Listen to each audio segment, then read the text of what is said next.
Raider.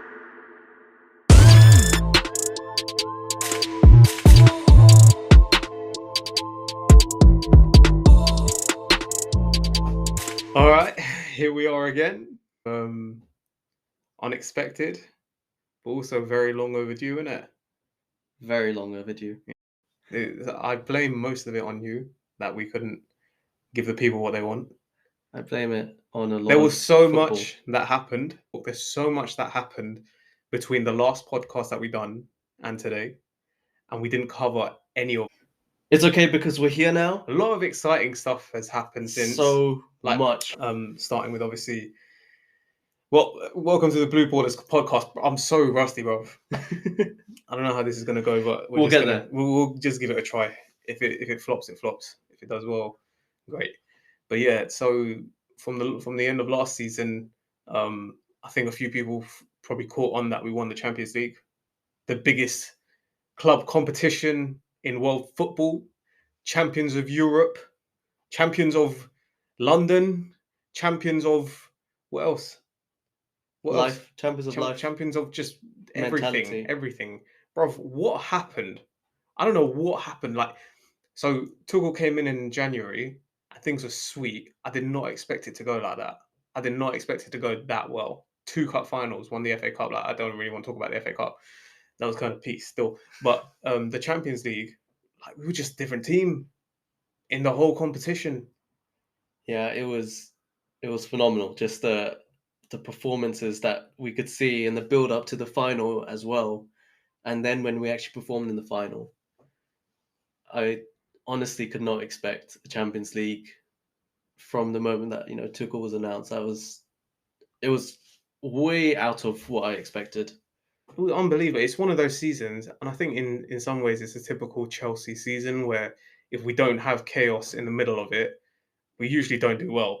If everything is smooth sailing, we usually finish second and with no trophies.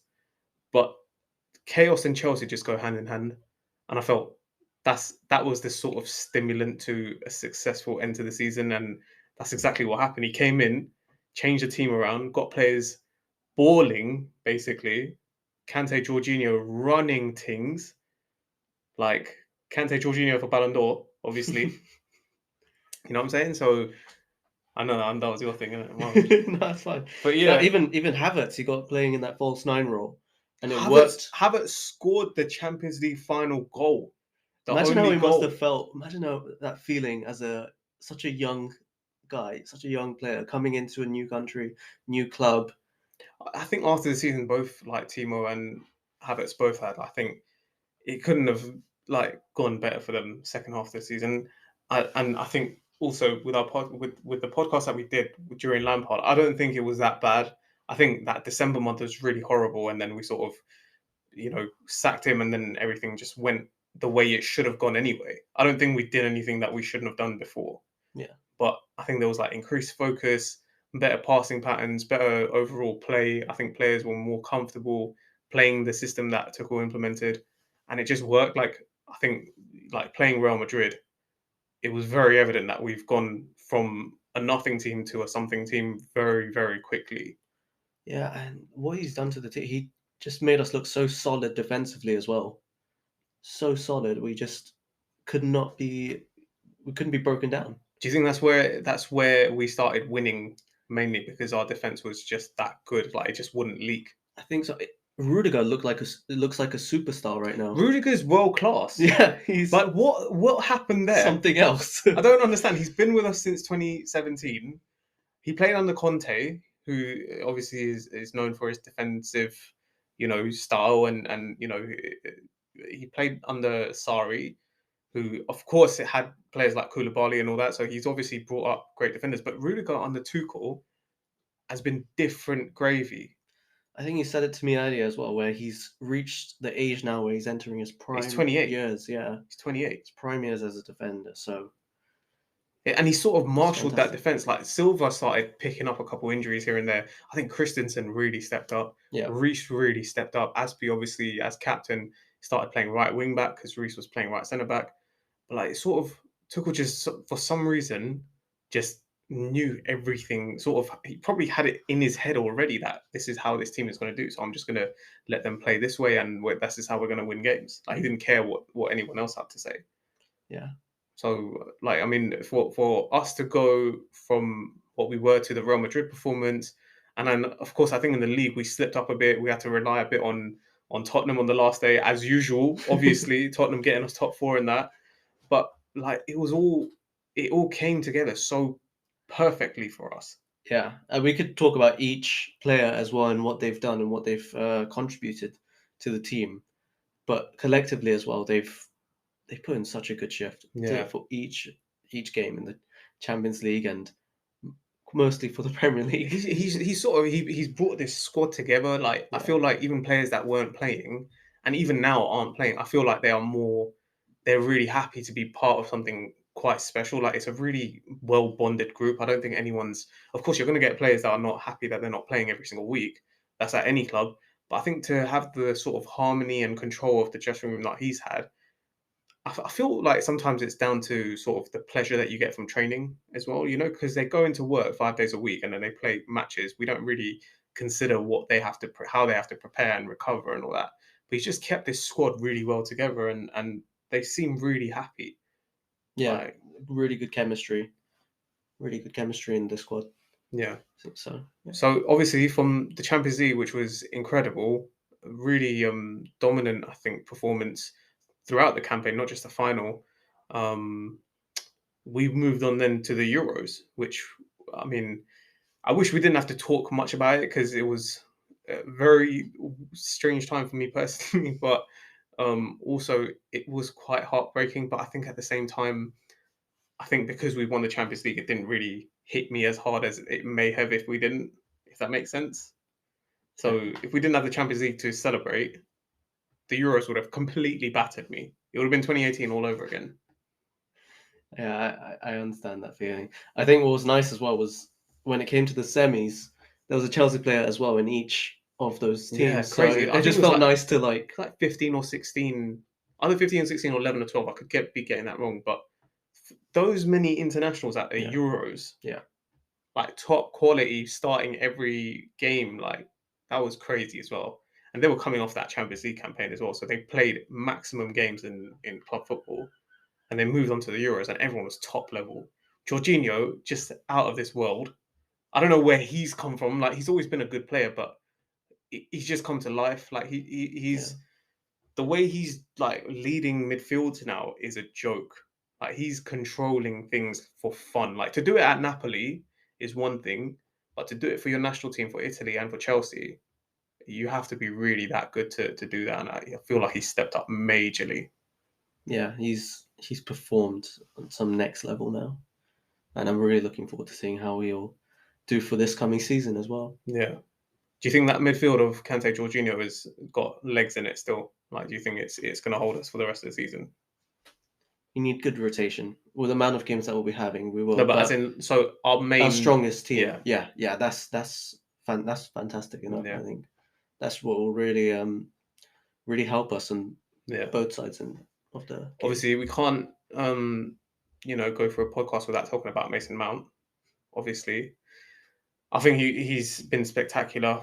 I think a lot of people don't get what he's good at, but if you're Gareth Southgate, if you're Thomas Tuchel, I think what you can get guaranteed from Mason is that he's going to work hard for you. He's going to press high. He's going to win balls. He's not going to let teams play in behind. And obviously, he's got that sort of those teeth. He loves getting in attacking positions and creating and scoring and all that. So I think he was, even for England. I think he was a lot better than people made it out to be. I don't think England was spectacular overall. I think we made use of our chances, but I think overall, I think we could have done better. You Yeah, know, yeah. Speaking about Mason Mount, there's also great chances he creates. Shout out to the Champions League assist that he that made. was crazy. The weight on that pass. The weight on the pass is fantastic. He just looks up, takes like a split second, and makes the pass, and it's so But it spot was on. everything. It was like, so you look at, if you look back at the goal, it was Werner making that. run into the left channel, Mhm. which created the space in the middle for Havertz to run into, which meant Mason just had to literally play the most perfect arrow ball in his path. Yeah.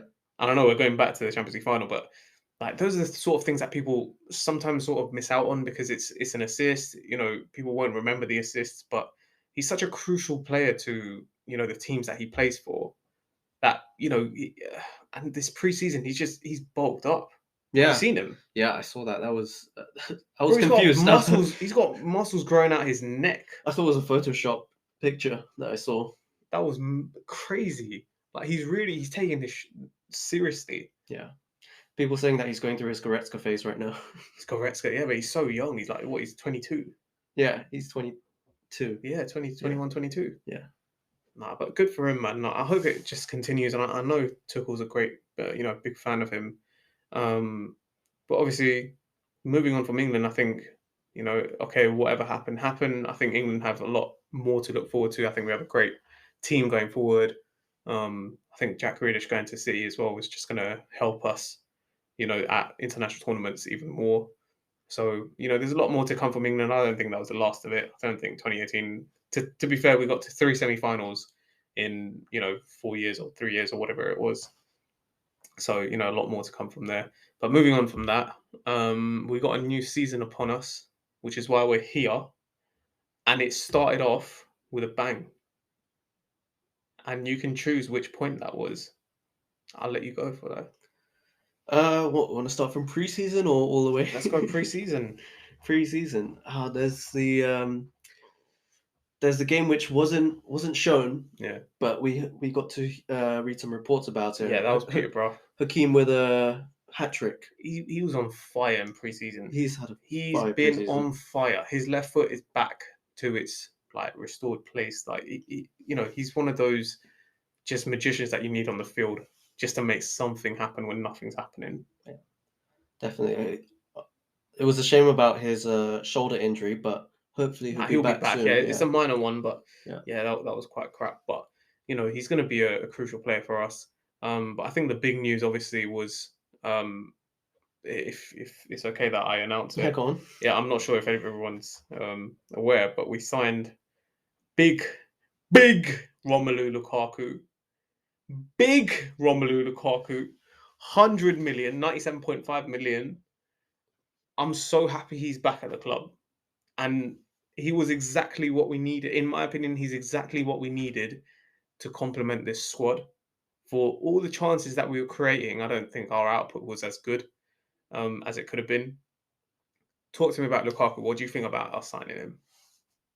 He's really complete. He's really worked on himself, and I think he'll be absolutely perfect for this. I think He he knows looks exactly what he needs to do. he looks insane, by the way. Yeah. He's so fit. Like he looks back to his Everton condition. He's just got he's sort of changed his diet. I think he had digestion problems or something at Man United. So not that he was out of shape. Maybe he just put on a lot of muscle. Whatever it was, he was back to his Everton. He's back to his Everton sort of physique where he looks a lot faster, a lot niftier. Like he's just moving like he was at Everton. He's obviously a lethal striker. How do you think he plays into our current team and setup? One thing I also wanted to mention was I think he has a really killer mentality right now. With the things that he's been saying in the press conferences, he looks like he's ready to take on he's ready to soak in the pressure and do it all for himself. So I think that he will be the focus point for our attack, whether it's setting him up to score or just giving him the ball to then decide where to distribute it to, like either to a Werner on the flank or just if he has his back to the goal. Just seeing from his recent interview, I think he said Conte helped him round his game up a lot. So things like playing with his back to goal, he's obviously seeing a new side to the pitch now. He's not just running in behind and sort of being a target man that can lurk in the box and run onto balls. I think he's looking at how he can be of better service to the players around him, which is what something Giroud was really, really good at. Giroud has obviously joined Milan. He sort of Lukaku fits many purposes now where he's a gunman, bruv. Like he's scoring goals for days. He's got a new side to his game that we've not seen in the Premier League yet, which I think will be devastating considering the players that he has around him. Obviously, the task of pairing him with the right players is going to be, Tuchel's difficulty because he has to get that spot on against, the right opposition and stuff. But overall, like you said, he's coming back a different player, a different person. We're getting him in his prime condition. We're getting a player that has a chip on his shoulder a bit. He has a point to prove. So he's going to have that hunger. He's going to want to come back and show people you were wrong about me. And, his goal record does that for him anyway. But I think he got a lot of unfair stick and a lot of undue criticism when he was playing for Everton and for Man United. I think he did really well at Man United as well. But I think, you know, for where his game was at that point, you needed to sort of build around him and you needed to support him with, the right methods and the right structure and to get the best out of him. I don't think they did that particularly with, like Mourinho. But you're getting a guy that is essentially going to be a leader in this team. Yeah. 10 years ago when we signed him, he was a kid. He didn't look like one. He looked flipping, like Drogba's big brother, but like he's coming back, different animal. Like he's a, like winning mentality leader. He's just won the league. He's had a good Euros campaign. He's had an unbelievable season with Inter, like a couple seasons with Inter. I think like something like 64 goals in 68 games or something like that. So essentially, we're getting a top player to come and do exactly what we weren't doing, which was finishing off chances and being, more threatening at the goal.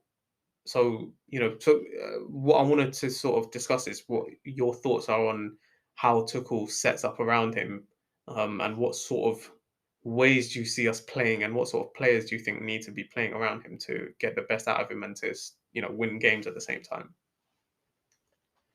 It's so many combinations I could think of, but I feel that the one who will benefit the most will be Werner, Timo Werner. I am very excited to see how they work off each other. I think there's a lot of different combinations that those two could have when it comes to being a threat. I think Kai Havertz with how technical he is and how he can just ghost, leave his opposition in the dirt. I think that will be some beautiful, beautiful links between Lukaku and Havertz.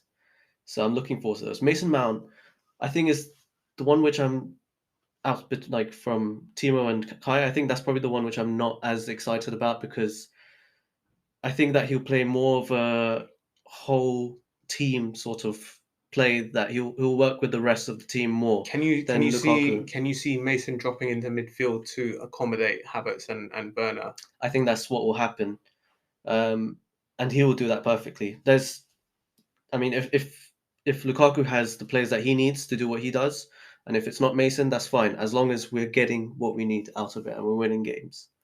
Yeah, I like the idea of Lukaku and Werner. I think Werner had a really difficult season last season, but we know he's a proven goal scorer. We know he knows the back of the net. He just didn't show it last season enough times, but he still finished as our top goal and assist leader. So he's obviously a threat, for our team. He does get in very threatening positions. His obviously his speed is what really makes him what he is. His movement, his anticipation for the pass, it stretches defenses, it pulls defenses apart. And I think when you have someone like Lukaku with his speed, with his tenacity and ability to get into scoring positions, probably quicker than most strikers on the planet, it just looks like a really deadly combination that's about to arise. I think when we saw in the Super Cup as well, we saw Havertz he sort of floats around the attack. He's not, sort of married to one position. He does like to go down the wing. He likes to play around the center, and I think that works perfectly for Werner and Lukaku, who will sort of not work off Havertz, but I think they'll have the option if need be. But I think overall, I can see it very much being a case of ball gets pumped to Lukaku. Lukaku holds it, and he just waits for someone to run on. Yeah. And he's got pacey players around. He's got Pulisic around. He's got Havertz, Werner, Mason. All these guys are going to be like feasting. Like, they will wait. I'm sure they're all waiting to do it. I mean, what I would really look forward to is if we're up against a low block and then we have Ziyech put one of his beautiful left foot crosses into the box for Lukaku to just absolutely munch on and score. Yeah, and we were looking at strikers. There was obviously Erling Haaland that was mentioned. There was Harry Kane that was mentioned. I think lesser shouts for guys like Dusan Vlahovic. But I think and Lewandowski obviously was linked with us quite heavily. But we just needed one of those guys. I don't think anyone would have been better than the other. I think they would have all offered different qualities. But I do like the sentiment. I do like the story behind Lukaku coming back to Chelsea. Um, I think sometimes when you're over the course of a season can run dry a bit, and I think that's where sort of he may have an edge. Where he wakes up in the morning and he's like, "Well, I'm a Chelsea player. I want to do well for this club. I want to win for this club." He's not going to down tools, basically. You know that he's going to give his 100% because he knows he's got this opportunity to, in his prime, win the Premier League and establish himself as one of the greatest Premier League strikers of all time. No doubt about it. His record speaks for itself. So, you know, I think getting Haaland would have been very exciting because he's obviously a world class player, a world class talent at least. Um, it's obviously going to be him and Mbappe that sort of lead the way in terms of football in the future. Were you quite disappointed to miss out on Haaland despite getting Lukaku? So I mean, this was obviously after we were linked with Lukaku. um, but after we were linked with no, I think I just wanted us to get a striker more than anything. We needed that final piece of the puzzle, whether it was Haaland, whether it was Lukaku. I think that there was just a lot of financial issues when it came to Haaland, which I felt maybe would have bitten us on the back. But I say that now. But if we were to get Haaland, I would be ecstatic. So I think I wouldn't care about those points if we did get him. So Yeah, we are where we are now, and I'm so happy for it that yeah. we're with Lukaku. I'm really happy about it as well because I think you get someone like Haaland who has no sort of affiliation with a club, and that's completely okay. Players don't have to love the club that they sign for.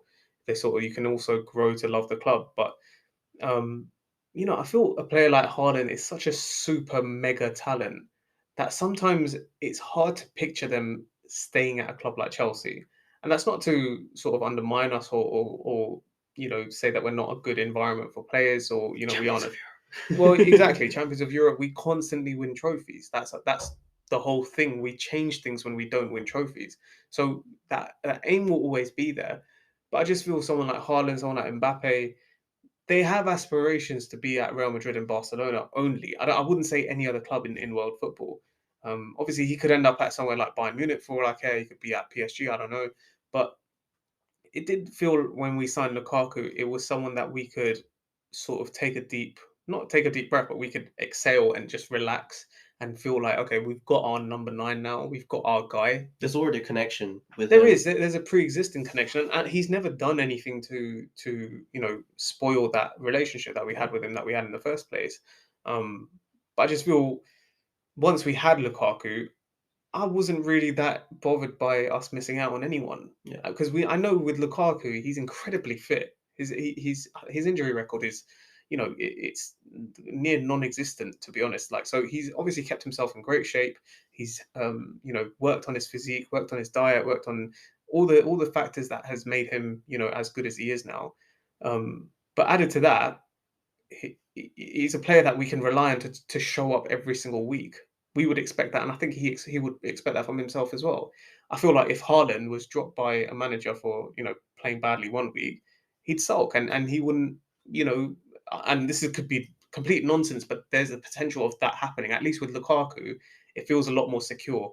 That we've got a guy that's going to turn up every single week, going to give his 100%, and going to ensure that he's dragging us and he's determined to combine with the club's aims of winning trophies. So that it's very satisfying having him at the club. Yeah. Also, we can keep in mind that Lukaku's been dropped in different teams, and he's worked so hard that he's able to really adapt his game. Haaland has been, yes, he was at Salzburg before, but he's been at Dortmund where he's been fed balls and very very counter attack as well. So I think that we wouldn't be 100% sure if Haaland would come that he would be able to adapt straight away. There's no doubt about his talent. Um, and you could even argue that Tuchel would be able to just change our team to fit Haaland. But I think with Lukaku, it's really carefree. Yeah. When it comes to putting him in the team and just Well, using he's the in his players that prime, way. and I mean, there's so many factors. He knows the club, so Yeah. he knows the staff, he knows the player, he knows so many players in the club. By the way, he said Yeah. that he listed the players that he knows already Yeah. before, when he signed, and he's had Premier League experience. He's played at Everton, which is a sort of at the time mid-table, sort of trying to break into top 7, sort of, and then he moved to Man United, who's obviously top 4, Champions League, wanting to win trophies. So he's had experiences at all. And then he went to Milan, where he just sort of rounded himself up as a striker, got all the experience that he needed to sort of tactically improve his mentality and how he approaches games, different games and different challenges, basically. Um, so we're getting a guy that's in his prime, has every maybe every skill in the locker for a striker. I Yeah. don't think there's anything he lacks as such. He's worked on his first touch. I know there's been a lot of sort of banter flown about his first touch over the years, but I've seen some of his general gameplay, like his link up play and all that kind of stuff, and he receives balls at 100 miles per hour with ease. The the chemistry that he had with Lautaro Martinez. Do you think he could develop I think something like that so. with a Chelsea player and You any can Chelsea you can player? see that's what's happening. I mean, he's already getting very close to Werner as well. When you look at them together, they're sort of always around each other. I don't know if you've seen the recent like training videos and stuff, but they're always around each other. Like he's always got an arm around Werner, and I think for Werner, that's the perfect guy that he can look to. Obviously, Werner's another topic as well, like because he's obviously performed at his best when he's played next to another striker, which was Yusuf Poulsen at RB Leipzig. So he's sort of maybe this is what will get the best out of him. Maybe not. I don't know, but it's at least putting us in a better position to see if we can unlock Werner and Havertz for that matter as well. If they're both interested in running on from the balls that Lukaku holds up, and he's obviously got a lot of assists as well. That's one part of his game that he's worked on. I can't we won't win every single game this season, but I feel like we're putting ourselves in the best possible position to win every single game. The defense is sorted, the goalkeeper's sorted, midfield looks nice. Maybe we could add a bit to midfield to beef it up a bit, but then we got Chaloba, we've got Ampadu, we've got Loftus Cheek, that can fill in for those little cup games and those little games where you don't want to, put too much of a strain on the other three. And now we've just completed the attack with Lukaku. We've just got the perfect number 9 that can bring so many players into the game. And he himself, like you said, against a low block, he's a nightmare. Yeah. As a defender, you're going to struggle to defend against that. Like he's got the jump, he's got the power, he's got a header, he's got the precision, the instinct. Like his movement is crazy, and he's added assists to his locker now. So really, I really can't complain. If we ended the window tomorrow, I still feel like we should be looking at the title. I don't think top 4 should be the the maximum that we can do. I think we can do a lot better than that. Yeah. You know, Yeah. We've brought in Lukaku, and then we brought in, who else have we brought in this season? well, no one yet, but we're linked with Well, Jules one, Koundé. Velotti. Who? All right, so that was part 1 of what we recorded, recapping last season and getting into this season. Where we're at now is we're just post the Manchester City game. We lost 1-0. There's a lot I think to sort of dissect and make sense of, because it was not our typical setup, not our typical way of playing, whether it's Man City or whoever. I think it was the wrong game to tactically set up the way he did. But let's just get into it a bit, because we changed system. We went from 5-2-3, 3-4-3 to a 5-3-2 essentially. Yeah. Yeah, that's right. Yeah, and we had Kovacic, Kante, and Jorginho in midfield, and we had Werner and Lukaku up front. Something we haven't tested. On paper, it looks great, but I felt it didn't look right. It didn't feel right. It didn't look like the sort of thing we should or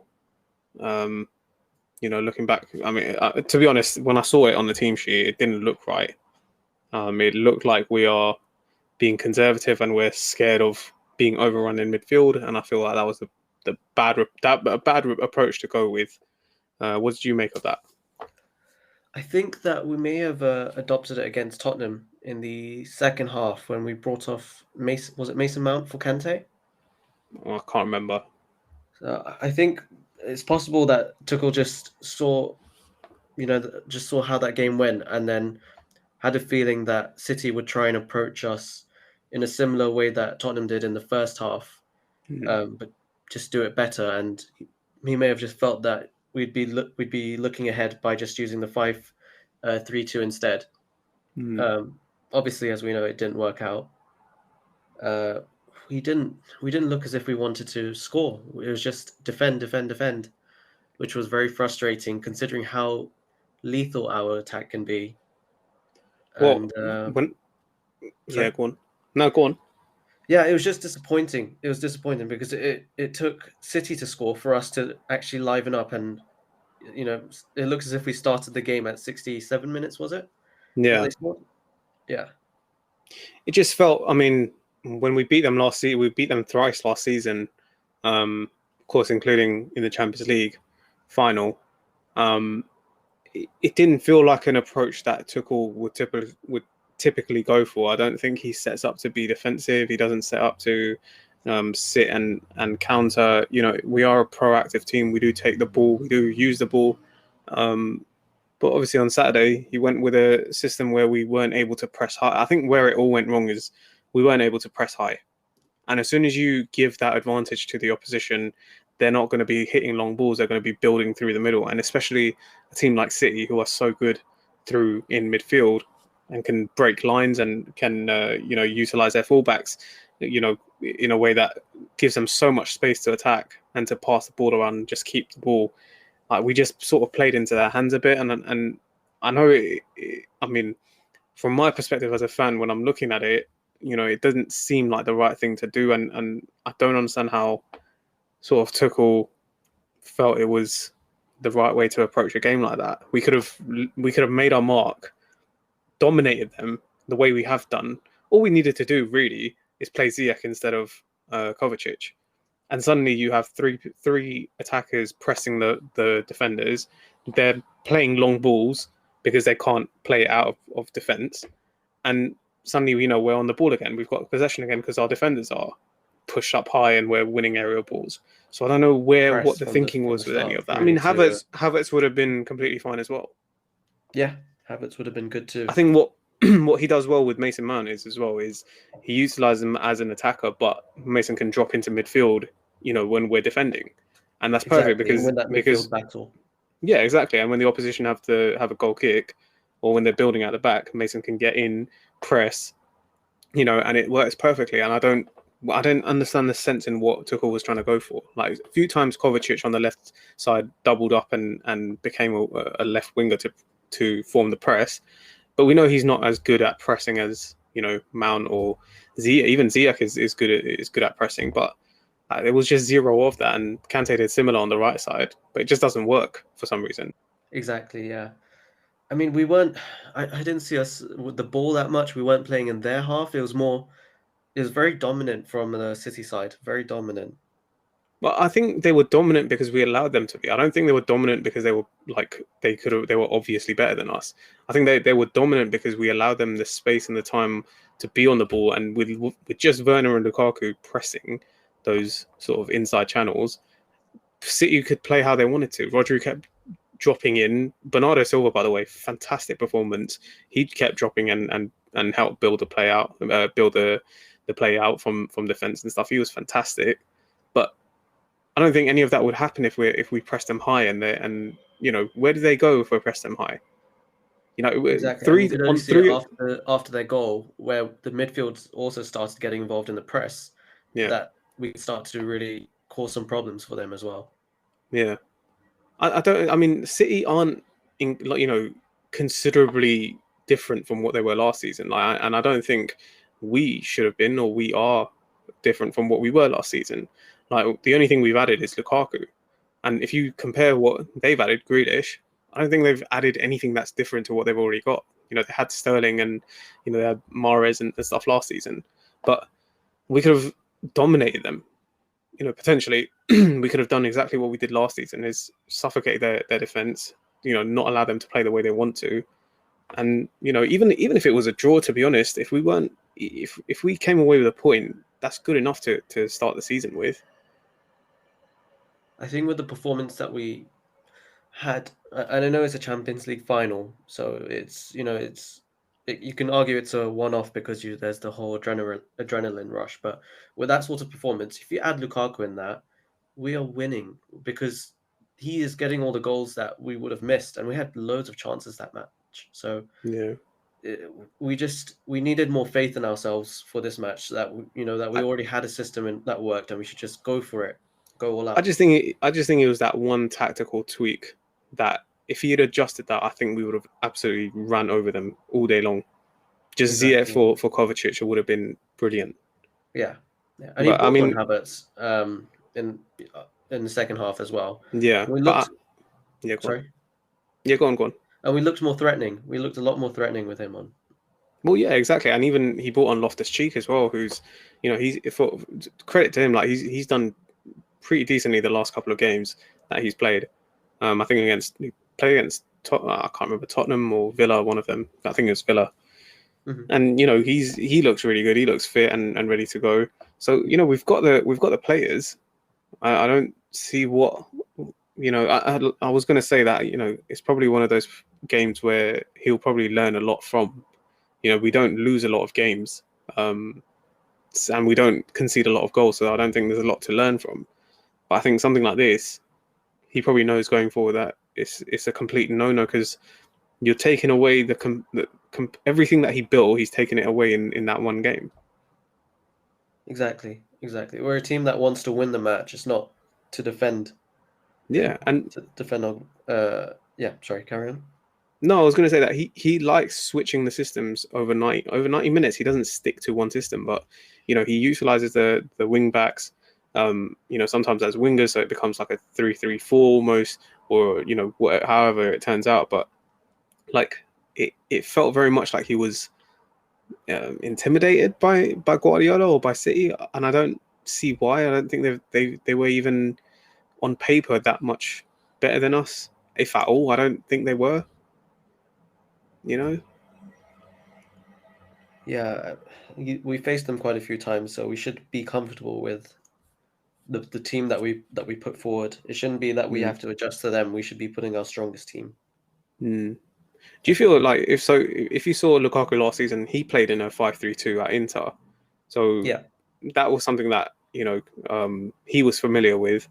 But obviously, that system doesn't work unless you play like Conte does, which is, you know, very defensive, but at the same time very fast. You know, the positioning of the players are such that you can move the ball fast when you're countering or when you're attacking, and you know, gets the job done. I don't think we I don't think Tuchel's coached these players to play that way at all, if anything. it's quite possible that the injury to Reece James just made it a bit more difficult to implement, because he is perfect for something like that where But he I has don't think that he was even pace. that great, though.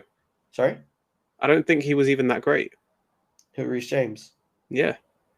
I mean, he didn't play enough of the match really to get into it, I guess. So No, we don't I know just how felt far it would he have didn't got have him. any support on that right hand side. Like if you saw, I think there were 2-3 times where Werner's taken the ball from the halfway line and he's Yeah, sprinting on the right wing, and yeah, that's not what he does. He never does that. yeah, Reece needs a link up player with him, like Ziyech, to overlap or to, you know, play the short balls to, so that Ziyech can switch the play, or you know, play him down the wing, or play him down the line or whatever. But like, there was none of that. there was no support for Werner either when he went for his runs. No one None at there. He all. was just crowded. And Lukaku couldn't support him, otherwise there would be no one in the box. Yeah. So it's such a mess. It was such a mess, and hopefully we've learned from that and probably never go back to that again. So yeah, I mean, it was one of those games where, you know, you saw what can happen if we switch our mentality and our way of playing to something more defensive. Like we're not that team anymore. we have serious potential in this 3-4-3, and we have to, in my opinion, we have to keep practicing it, and like I said, over 90 minutes he likes to change the system anyway, but to set up and go with a system that requires 3 centre backs and 2 full backs or wing backs, like, it is very attacking, the way we play, and we win games because of it. Exactly. Yeah, I agree.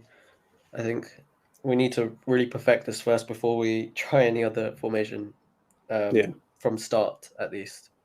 Yeah. I do like how he tinkers with the system through the match just to improve it, and it's good. It's a very good quality, but I think that we shouldn't just mix and match for the start of games, because if there's something that we're comfortable with, we should really master it first.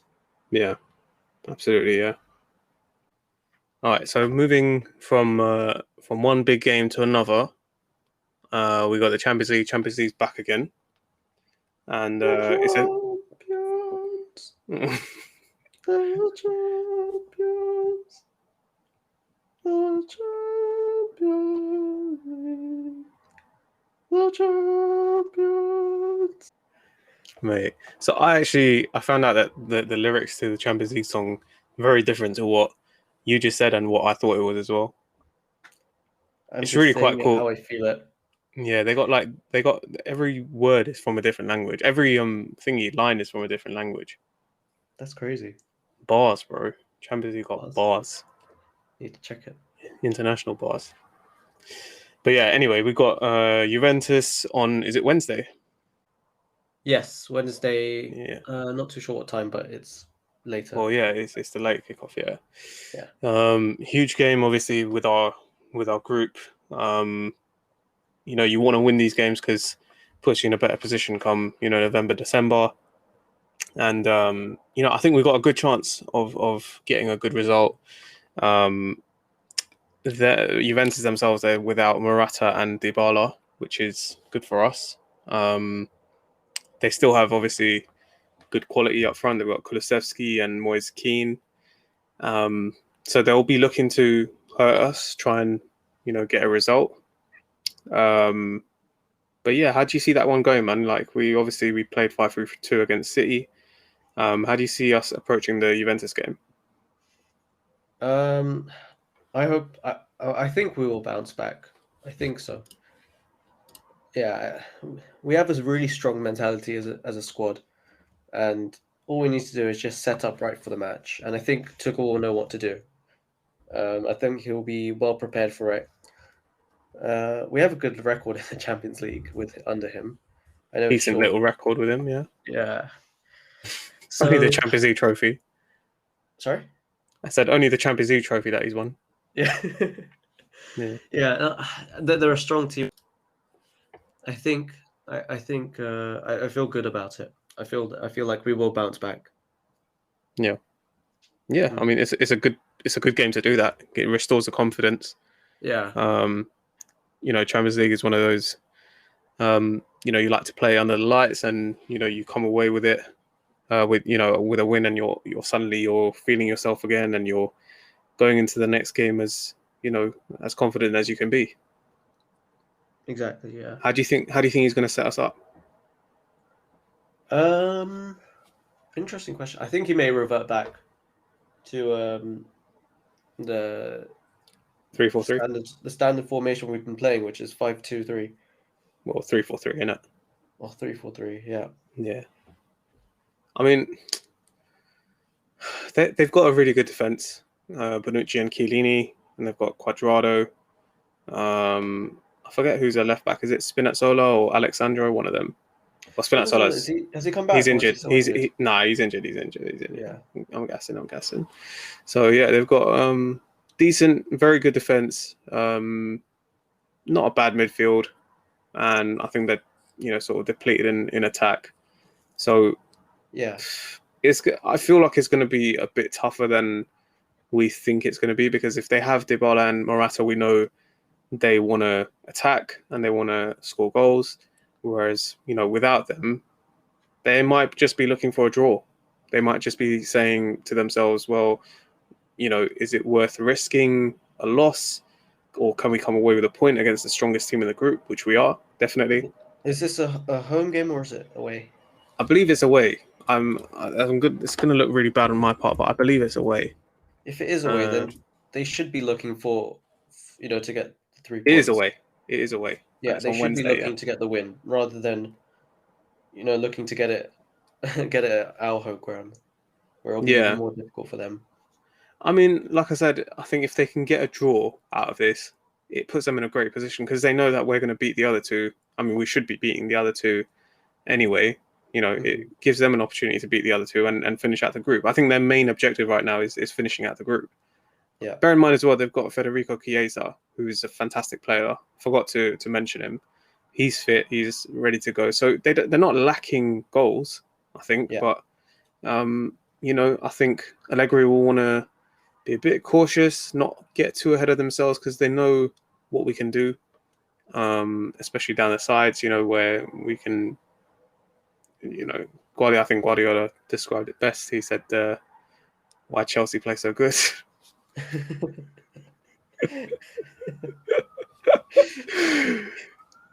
Go into that now. We can do that separate. Mate, so imagine he dissected us and we still smacked them. Oh man, mate, I could do a whole segment about that Champions League final. It was so funny. Anyway, so going back to Juventus. So I mean, obviously Juventus are not at their strongest that they've been, in the last few years.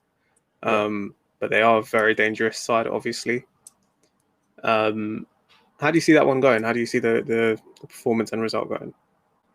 I'm still not very sure with Chelsea yet, just how good we will be able to really get back onto it. Here's the first question: Who starts at wing back for you? At wing right back? right wing back. Yeah. I'd play Reece James. He's injured. Oh, he's not. He won't be fit for that game. No. Then it'll have to be Aspie. Aspie, not Hudson-Odoi? No, I wouldn't put Hudson-Odoi. You can put the boy Hudson-Odoi? No, if I were to play him, then it would be as a sub, possibly in the second half, and in his position in the position that he wants to play, which is left wing. I feel like this is a perfect opportunity for him to play. And bearing in mind as well, Thiago Silva was not 100%. From what Tuchel said, he said Thiago Silva was not 100% fit. Now, if he's not 100%, no, I'd still go Christensen and Aspie, and I'd put Hudson-Odoi as right wing back. I think we can hurt them on the wing. Okay. Don't you think so? Good. I still think Aspie is quite effective there, anyways, and we have Trevor Chalobah as well to put. We'll just have to see how it is on the day. He probably will give Hudson-Odoi the opportunity on that right wing. I think he might, man. I think this might be Callum's chance to make a mark, to try and do something. I mean, it's unfair to ask him to do that in the Champions League against Juventus, but this is where it counts. This is where performances don't go unnoticed. So I feel it doesn't go unnoticed, but it's not his desired his desired role. He doesn't want. He wants to play left wing. That's where he's always wanted. If he was playing right back, I'd agree with you. But I think because he's playing wing back, it gives him a lot of freedom to push forward, especially if, as predicted, we won't go back to 5-3-2. We'll play 5-2-3 or 3-4-3, where we're keeping the ball and we're just using him as an outlet. But anyway, we can see how that goes. But what about left back? What do you make of Marcos Alonso the last couple of games? I feel he's been a bit ineffective in comparison to how he started. Is it time to bring Chilwell back in? Give man some minutes, please. Give Chilwell some minutes. I thought it was all right against Villa. Villa, I thought he looked good against Villa. Who, Chilwell? Yeah. Oh, you didn't watch that, did you? I had not. No, I didn't see that match. Yeah. So he was really good. He was very energetic and wanted to get forward. Passing was good. Looked sharp. I think he. I don't know, man. He's not smiling at the moment. I think that's quite a bother. Alonso is one of those where I feel that he could just play amazingly anytime. It just needs to be. It's random. Be in the mood for it. It's random. I'd like to see Chilwell play, but just to see what he brings. Because as I said, I missed that Aston Villa match, so it'd be good to see Chilwell play. I think it's interesting with Chilwell what Tuchel said, that he's not mentally, prepared to go. Um, I think after the end of last season, to not be selected by England, um, and to go through that entire regime of training and preparing and stuff and not playing at all, Yeah, it does take a toll on a player. And then to come in and then not be mentally prepared to fight for his place against Alonso probably took a hit on his confidence. So he's learning. He's still obviously very young. We don't mention how young he actually is, because he's yeah. looks like he's been playing for ages. But like he's gone through a tough time. But I still think he's our number one left back, or left wing back rather. I hope he is. I hope he is because he's so dynamic. He's so quick. He's got stamina for days as well. Yeah. And he looks threatening when he does his runs. So Yeah, I think also the way Tuchel likes to utilize wing backs is not traditionally going around the side, but I think also being inverted and taking up sort of those positions around the box as well, where number 10 normally sort of sits, and something that allows Mount to go out wide and Alonso to come in. So yeah, I think Alonso does it very well. yeah, he does. And in that regard, he's a lot better than Chilwell in that sense. But I think if we're chasing a game and we're looking to put pressure on, we need the guy that can go around the back and put good crosses in, Yeah, outswingers and stuff. So with Chilwell, you get that extra energy and that extra pace. With Alonso, I think it's a bit more clever the way he runs. He makes up for his lack of pace and in the positions he takes, and gets in really good attacking position. So be interested to see how that develops. sure. Against Juve, would you play Alonso or Chilwell? I'd give Chilwell a go. I'd give Yeah, him, yeah, I'd give him the chance to yeah. really show what he's Is it worth. the type of game to do that though? Juventus away. I trust Chilwell. I trust Chilwell and his ability. Yeah, Yeah, he plays really well. I like the way he plays. So I mean, I think Tuchel will obviously know where he's at mentally better than anyone. So yeah, he'll have to make that call. But I would hope that Chilwell is still yeah. good. He's still good to I mean, go. he's going to start. He's going to be starting at some point anyway. So Yeah, you know, game like that, if he does well, confidence boost, and he exactly. can kick on for the rest of the season. Yeah, So I completely agree. Who'd you play in it'll midfield? be it'll be Sorry, if he is playing, he'll be up against Chiesa, won't he? Chiesa and Quadrado. Wow. So Yeah, that would be a good challenge for him. but for him, he's got Rudiger behind him, so that's good. Yeah. Yeah, Okay. so we'll see how that one goes. What about midfield? Who do you see starting? Um, this may be I could see Jorginho Kovacic playing. Yeah, I think Kante was ill for the City game, so he had to sub him off mm, as well, which was his Tuchel's mistake. So yeah, I think Kovacic may start.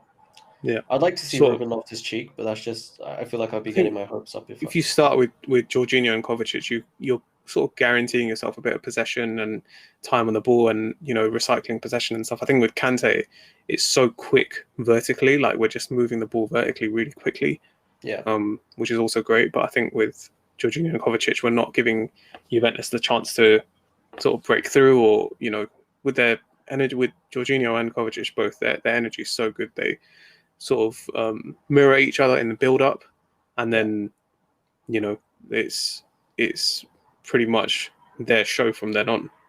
And yeah, Jorginho, as we know, is perfect for controlling the tempo of the game as well. So I have to give him endless credit.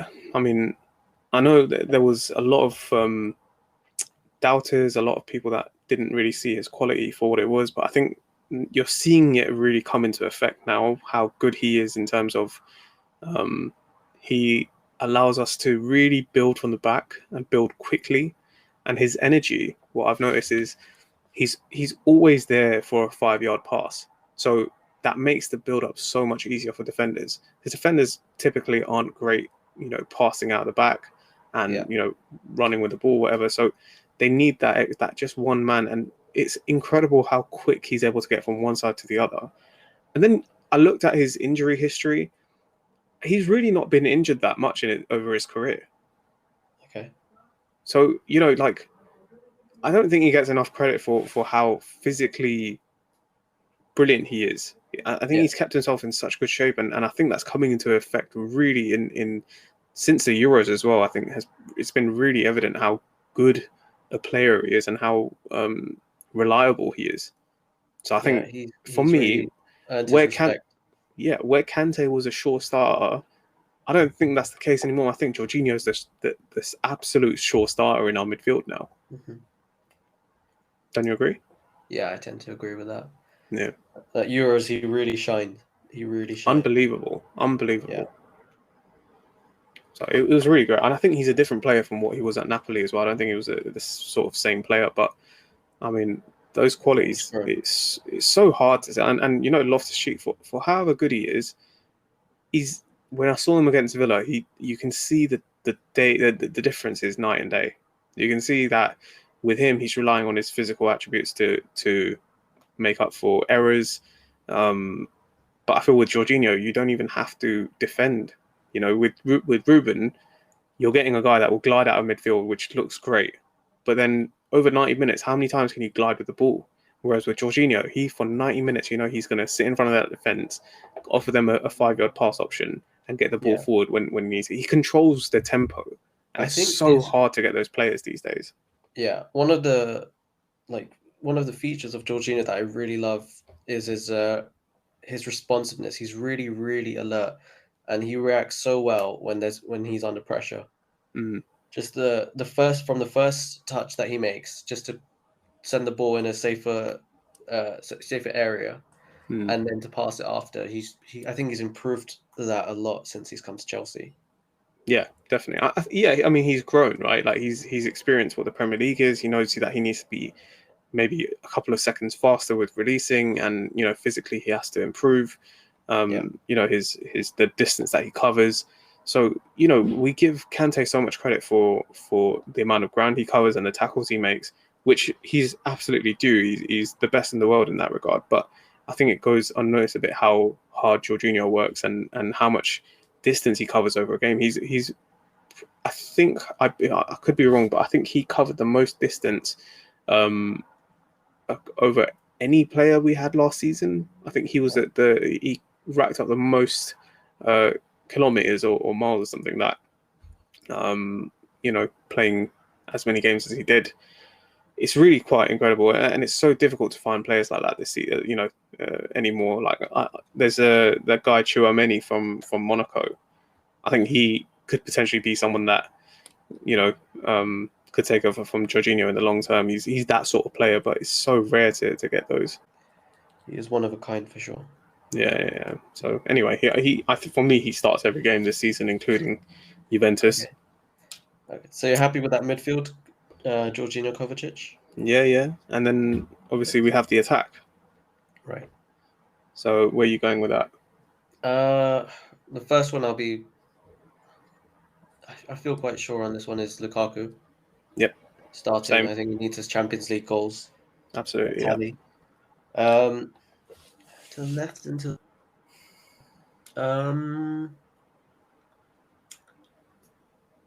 I think Ziyech will start, Yeah, I was just going to say the same thing.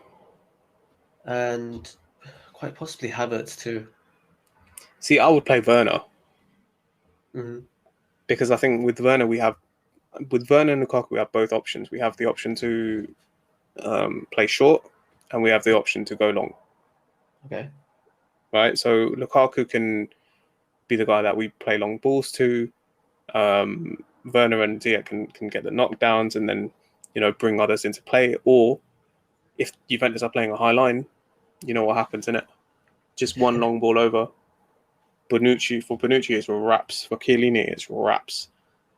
Like for me, it's a perfect balance. With Havertz, I don't think he'd be a bad option to be fair, but I'd love to see Ziyech in behind Werner and Lukaku. I think that would be very tasty. I just feel that because Werner started and he played he played the full 90 minutes, didn't he? He did, yeah. Yeah, And he played again. I think he I played. just think that Havertz will get the chance to start now. Yeah, I think he played the entire 120 against Villa as well. So yeah, Yeah. I reckon Havertz will start. I think he'll give Werner a rest. So what do you go Ziyech, Havertz, and Lukaku? Yeah, That's still decent, man. yeah. Not I'd complaining.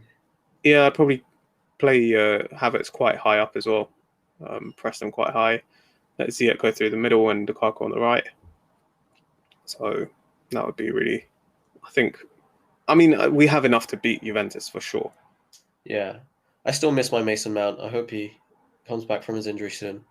Yeah, and I hope he comes back into form as well because I think he's been really poor and Yeah, very unlike himself. I don't know where that's come since from. since the Euros, he just hasn't looked his usual self. Like Yeah, maybe it's because he's taken a bit more time. He's played a lot of football in the last 2 years, exactly. 3 years, Yeah, but it's a matter of time before he comes back into form. I do miss his energy, and we look at a much better side when he's on form. definitely. Yeah. So, just a bit off topic. I wanted to talk about Tony Rudiger, Okay. arguably our best centre back at the moment. Yeah. He's the subject of quite some intense transfer speculation because his contract's up at the end of the season. I wanted to get your thoughts on that. Do you think we should be paying over the odds for him to renew, or what do you think we should do with Rudiger? I would love to keep him if we can because he is in the best form I've ever seen him, and he's performing so well, top class. Let me give you a scenario, okay? Hmm. We go out of form, we start losing games. Right. Tuchel's job is suddenly under threat. Tuchel loses his job, we sack him, and I don't know who would come in. Maybe I couldn't tell you. I can't name anyone right now. But new manager comes in and wants to play four at the back, and we've renewed Rudiger at 400,000 or 200,000 pounds a week is what's being reported is other figures. Yeah. Do you think Rudiger is suited to a back four? Do you think he's as good in a back four as he is in a back three? And do you think it will be worth keeping in that sense? I think that if we, if Tuchel goes and we're looking for a new manager, and if the board are sure that they're going to be keeping Rudiger for, they're going to be renewing his contract, I don't think that they get a manager that is not playing to Rudiger's strengths. I think that they will get a manager who is ready to put three at the back. If Rudiger is capable of, just playing of just playing with one other partner, fair enough. But I haven't seen that. I haven't seen him play with just a Christensen or just a Thiago Silva. So I don't think that that's the formation that we would be playing with him. And I don't think that we'd get a manager that would put him at. Yeah, but I mean, you say that, but then what if we get the ideal manager that can come in and he plays four at the back, and Rudiger goes off the bench and we're suddenly playing great, like Tuchel did when we went to three at the back. Yeah. We go to four at the back and we're playing great again, and then suddenly Rudiger becomes surplus. He's 20. He'll be 29 by the time that would even happen. Do you think it's a good investment for a 29-year-old? I still think he has quite a few years left in him. I mean, look at Thiago Silva at 36. I think Rudiger he's good shape. He's in good shape, and he's in his prime right now. Yeah. I think that he could still perform at least for another 4 years.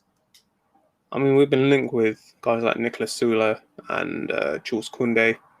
We've got Andreas Christensen. We've got Thiago Silva. We've got Levi Colwill out on loan. We've got Umbayamba.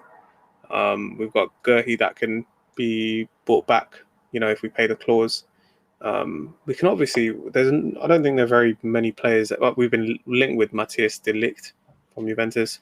Yeah. So, it's for me, it's not as straightforward as you say.